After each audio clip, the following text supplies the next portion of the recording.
Hi, this is Steph again.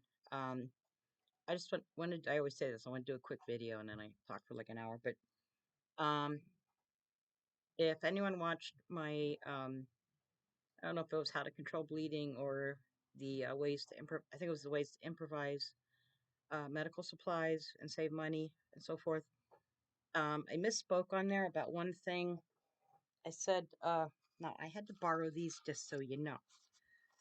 I don't wear these, but anyway, a friend of mine gave me this. I guess she figured I still have use for these things. I said, "Oh, those days are long gone." But anyway, um, I misspoke. I think I said cut these in the bottom. Sorry, I have a problem with my hand. And I misspoke. What I meant was to cut them up the sides of the waistband, and that way you can fold it over. I should have cut this, sorry. But you can fold it over then, or you can even flip it inside out. Doesn't really matter. That way you have an absorbent side, both sides. Um, I don't know how well you can see that. This is an adult diaper in case you don't know what I'm holding up here. But um, now you do have plastic in between these, but the way these things work, or any bandage, is when someone's bleeding, if the blood starts seeping out, it's gonna like go to the part of the bandage that's not yet soaked.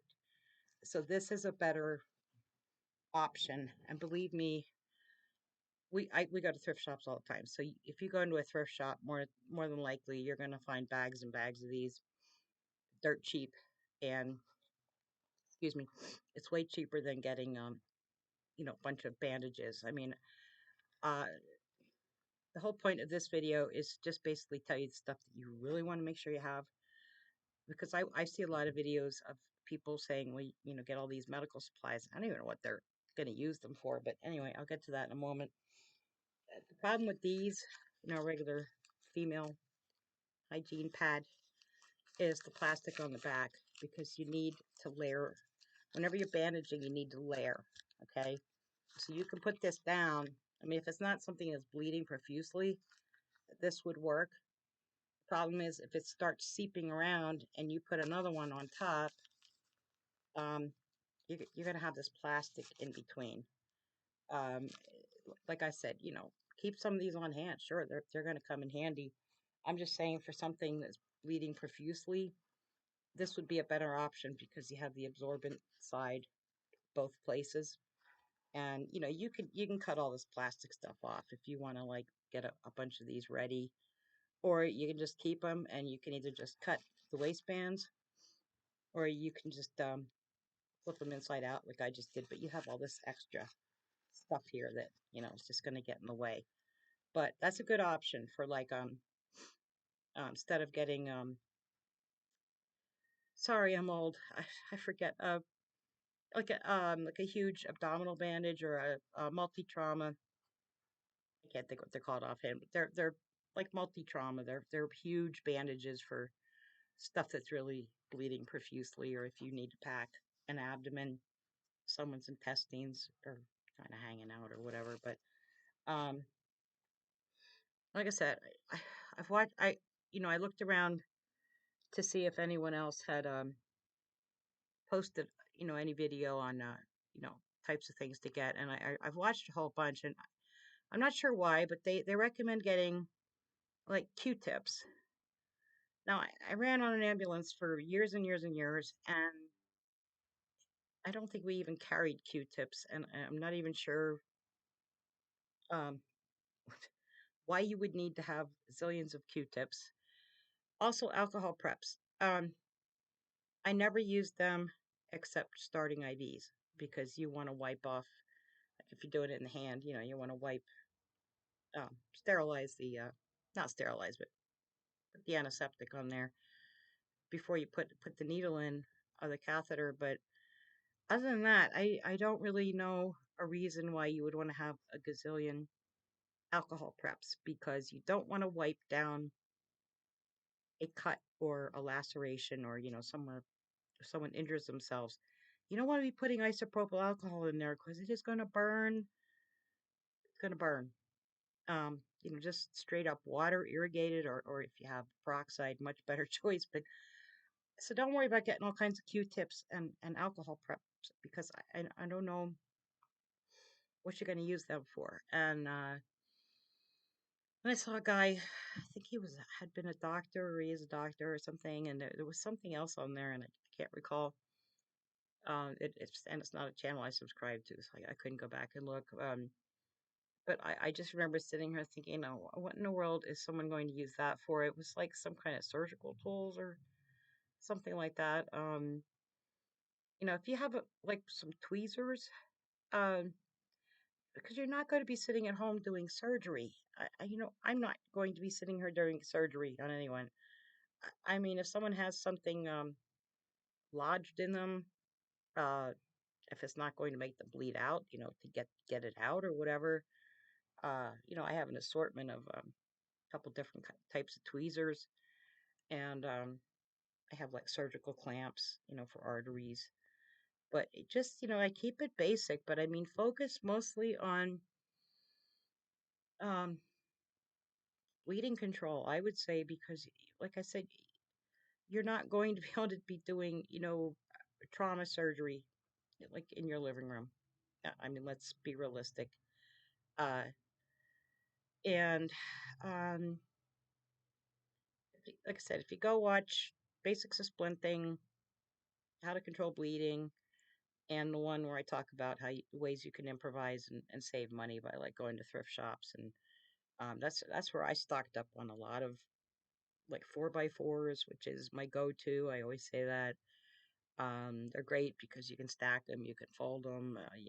They're there's no reason to get 2x2s and 3x3s and 4x4s and all these different when you need to get like one standard thing and just you know use that for everything.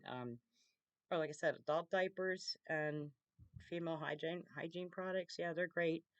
Um, in a pinch, and if you're on a budget, which I certainly am. I'm just trying to give you some ideas. But um, another thing I'd recommend if you can get, in fact, I need to get some, and I can never think what it's called, and there's certainly different brand names, but it's a powder you can sprinkle in, and it'll help stop bleeding. And I'm not sure about this. I think you can get actual bandages that's infused with that, but don't quote me on that because I'm not 100% sure. I, for one, never used them in the field. Um, and I don't honestly know if they carry them these days on the ambulances because I have been out of the field for, uh, well, quite some time. Um, but just like keep it simple. And I keep saying this, please go get like your best bet would be get a used EMT book because it'll go over everything, from bleeding to medical emergencies to how to splint. And that was one thing I think I neglected to say when I was talking about splinting with the neck. Now I have cervical collars here, but I'm sure most people don't carry around cervical collars. Um, but you can take towels, like if you have a really huge bath towel or like a beach towel. I don't go to the beach. I hate the beach, so I don't know how big beach towels are. But if you have something big enough that you can keep the head straight and get it around their neck, even have to cut it to size, and then just use some tape. Now, obviously, you don't want to put it on there so tight that you choke off their breathing or whatever. But there are ways to improvise that. Um, you just have to look around your house, and like I said, I really recommend the video I did on like improvising and saving money because you'd be surprised what you might have laying around there, that you can use, and you don't have to go out and buy a fully stocked ambulance and keep it parked in your driveway because I don't have one. Um, and I'm trying to think if there's anything else I missed. Um, I really apologize. I know, first of all, I desperately need a haircut, so I just pulled out my old, see, medic. I really was one. But I have like, well, I look like I just climbed out from, I don't know, wreckage or something that I've been under for like 3 months. And bags under my eyes. I have not been feeling all that great. I'm highly electrically sensitive, and I know a lot of people don't really understand that, but I do want to do a video on that.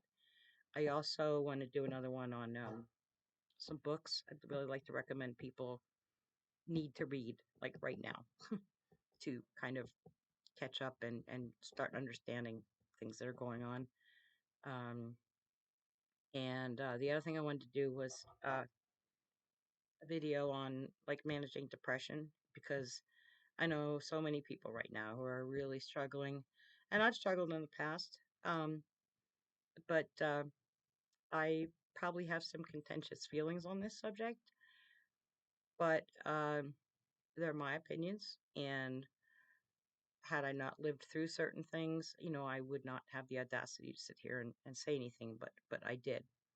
And so I do want to put up a video about that and some things that I do to keep my mind occupied and keep myself occupied as best I can. My body is kind of, well, I need like a full body replacement at this point. I'm good from like the neck up. The rest of me sucks. Is my shoulder, my hand, knees, my back. It's just I'm a freaking mess right now. But um, like I said, a lot of those videos, getting back to the medical stuff, I don't know why they're recommending like getting packs and packs of Q-tips because um, other than well, I don't know. I mean, I don't even keep Q-tips in my house. You don't want to put them in your ear. Um, I suppose if you want to, I don't know exactly, if you want to try to maybe clean gravel out of a wound, but you can do that with just like a 4x4 or something and a little bit of wash, either water, um, or peroxide or whatever. So, and also the little alcohol prep pads. Don't worry about getting zillions of those either because you're not going to be starting IVs. And that is honestly the only time I ever used alcohol. In fact, we carried bottles of alcohol in the ambulance, and I don't think I ever even used that stuff. I mean, peroxide, yeah, once in a while, but you just didn't use alcohol. I mean, it's good, like if, I suppose if you want to keep some on hand, but keep in mind they do dry out. They're only going to last for so long. Especially, I keep kits in my truck, so I have to check them periodically because when they're sitting in the sun and the heat and whatever, they will dry out after a while, and you pull one out, it's completely dry. But the only thing I would say those would be good for would be, like I said, tweezers. If you need to use a tweezer, you want to give it quick wipes just to sanitize it. Um, but it's just as easy to use bottled alcohol. But just keep in mind when you open alcohol and peroxide, once they're opened, they're only good for so long. And I do not know off the top of my head. You'd have to look that up. I think one is like 6 months, and I forget what the other is. But um, look those things up for yourself because I don't like to misspeak. Um, so, like I said, I basically I wanted to clear up. When I said cut the crotch out, I was misspeaking. I meant to say cut the waistband part out. But these are absolutely awesome. I mean, I would use these in a heartbeat for um, something that's really like a huge like say, yeah, someone has a laceration like from here down to their elbow. I would definitely put that on. And once it starts coming around and seeping into this part, then you just put another one on top, and you just keep doing that. You just keep stacking them, and you can elevate. That helps too. But pressure, and obviously always a tourniquet if you really can't control bleeding. And I have that on my control bleeding. How you can just use a belt to improvise a tourniquet, or you can go on Amazon. You can buy all this stuff, but you're gonna pay an arm and a leg. Um, so that was pretty much it. It was bothering me that I had misspoken, and I apologize because like I said, I have not been feeling well. I've been in a heck of a lot of pain. And I've been doing a lot of research to. I have an autoimmune disorder, so I've been doing a lot of research to um, get myself healthy again.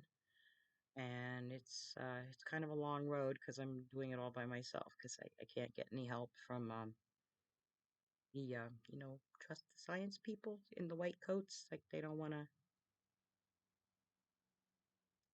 Well, whatever. They don't know, they don't understand what I have, and they don't know what to do about it, and their egos won't allow them to say, I don't know what to do for you. So I just like get batted around from doctor to doctor, and I get tired of that. So I basically only go like if I need some blood work or an X-ray or something like that. I go in and tell them like I need this blood work, or I need an X-ray of something, and they don't like that, but that's too bad. Um, that's just that's just the way it is. So, and I'm trying something I don't want to say right now. But anyway, you can kind of see what I look like. I look like absolute hell. If these bags get any longer, they're going to be like, I'm going to have three chins because I'll have a bag over here.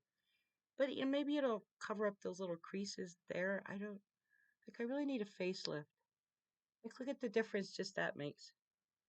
I mean, I don't look like Madonna or I don't look goofy or anything, but it kind of like, it pulls up my little jowls there and just maybe some glue or some duct tape. Put duct tape here, wrap it around my head, and then I could just wear a cap, and who'd know, right? Just that instant. Look at that. Look at the difference. Anyway, I know I get off on these little. My mind goes on little off ramps and gets back on the highway eventually. So, if there's anything else I think of that I missed, or things I just wanted to say, like don't worry about getting all this stuff because there's no use for it. I mean, it's just a way. It's gonna be a waste of money. Um, Here's what you really need to have on hand: BP cuff, stethoscope. Learn how to use them. Get a book. Get a used book because if you try to buy a new one, I mean you can buy a new one, but they're like horrendously expensive. But get a used EMT book, and at the very least, just like a first aid book. But you want to get an EMT book because that way you can learn how to take blood pressures, where to take the pulses. So a BP cuff and a stethoscope. Number one. Number two, bandages, bandages, bandages, bandages. Some sort of tourniquet, which you can make out of a belt, which you can get at a thrift shop. Um, this kind of stuff, if you don't want to spend an arm and a leg on like 4x4s and all different types of trauma bandages and whatnot, go to the thrift shop. Buy a couple bags of adult diapers. Let's see, we want to have a pen light for the eyes, not a regular flashlight, because that's like blinding when you uh, put that in someone's eye. Pen lights are specifically made for the eye. And you can get the type where you can replace the batteries and the bulbs because the throwaway ones are great, but they're made to be thrown away. They only last for so long. Or what you can do is you can just cup your hand. If you don't have a pen light, you just cup your hand unless you're in complete darkness. But if you're in light, I've done that already where you just cup your hand like that and just look at the pupil and see if it dilates when the light hits it. Or I'm sorry, constricts. I'm sorry. It'll constrict when the light hits it. Um, there's ways to do things without having to have all kinds of equipment. Um, what else would be highly important? Um, certain things to use as splints, but I already went over that in my other video. And I'm sure that's stuff you have in your house. You can make these things. And obviously, if you have someone who's like diabetic, you want to make sure you have you can buy the little glucose tubes. I think it's called glucose. Now, if someone's completely unconscious, you can put it just in the mucus. I'll talk before I stick my finger in my mouth. In the mucous membrane, in other words, line it like in there, because you don't want to just put a big glop in someone's mouth who's unconscious, because you're going to make them choke and maybe aspirate it, and then they'll end up with aspiration pneumonia, and then you have more problems. This is why I can't say enough, stress enough, and I don't hear other people saying this. Get a book, read it, study it, learn it. if you know of someone who's an EMT or a paramedic or an ER nurse or someone that has some knowledge on this stuff, work with them, learn how to do the basics. Um, but just have basic stuff that's going to help you get through. Like I said, don't waste money on all kinds of stuff that you have no use for. You don't need surgical equipment. Like I said, I don't think you're going to be like amputating a leg or something. At least I would hope not. And just please educate yourself, learn first aid, go through some scenarios, practice on a family member, friend, whatever. Um, just like I said, I've been in many emergency situations, and even though this is what I did for a living, you will run into situations where you get worked up because it's very your adrenaline's pumping, and for me, when it was a family member, it was horrible. I mean, there wasn't a whole lot I could do. But I did what I could, but it still was that was the most nerve-wracking thing for me ever. And I can't say this enough. You don't want to learn how to handle an emergency when you're presented with one, and you don't want to be flipping through a book trying to find the chapter and trying to read it, and when someone's bleeding out in front of you or having some kind of emergency. So please get yourself prepared with all this stuff. And if I think of anything else, I'll throw up another video. But thank you. And again, I went way too long. I wanted to keep this like to 10 minutes, but I just blah blah blah. I keep talking on. Um, so hopefully I feel well enough. I can get those other videos up, and hope everyone's doing okay. And thank you for watching. And if there's something I didn't think of that maybe you have an idea, please leave a comment. I don't get any comments or feedback, so I don't know if the stuff I'm putting out is being helpful or if I'm just confusing people. So hopefully I'm not confusing you all. But thank you so very much, and y'all have a great day or evening wherever you are. Thanks. Bye bye.